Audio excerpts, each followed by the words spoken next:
Projektą iš dalies finansuoja Medijų rėmimo fondas. Laida Mokslo langai.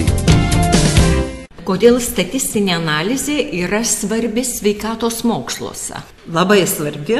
Tai visų pirma, norint įrodyti priežastinį mechanizmą tarp poveikio ir pasiekmės, reikalingi du pagrindiniai kriterijai. Pirmas, tai yra paaiškinamas biologinis mechanizmas, o kasgi vyksta žmogaus organizme, jo ląstelėse ir audiniuose, kada veikia kažkoks tai sveikatos rizikos veiksnys arba agentas. Pavyzdžiui, kada žmogus įkvepia tabako dūmus, juose esančios medžiagos sukelia lėtinį kvėpavimo takų gleivinės dirginimą, lėtinį uždegimą, o esančios kancerogeninės medžiagos į pažeistas ląsteles lengviau patenka, sukelia ląstelių mutacijas ir pakitusių ląstelių nevaldomą dauginimąsi. Taip ir manifestuoja vėžys. Tai aišku, tai yra histologiniai, patologiniai, fiziologiniai tyrimai, kad tą mechanizmą padėtų atskleisti. Bet to negana. Ir statistinė analizė yra antras būtinas komponentas, ko reikia. Statistinė analizę labai intensyviai naudoja epidemiologiniai tyrimai. Tai yra tie, kurie ieško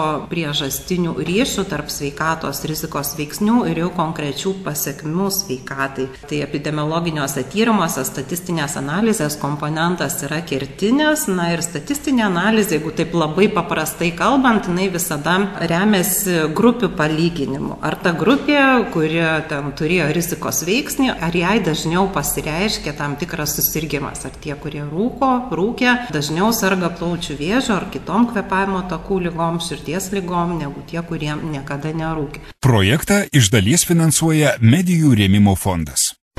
Laida Mokslo langai.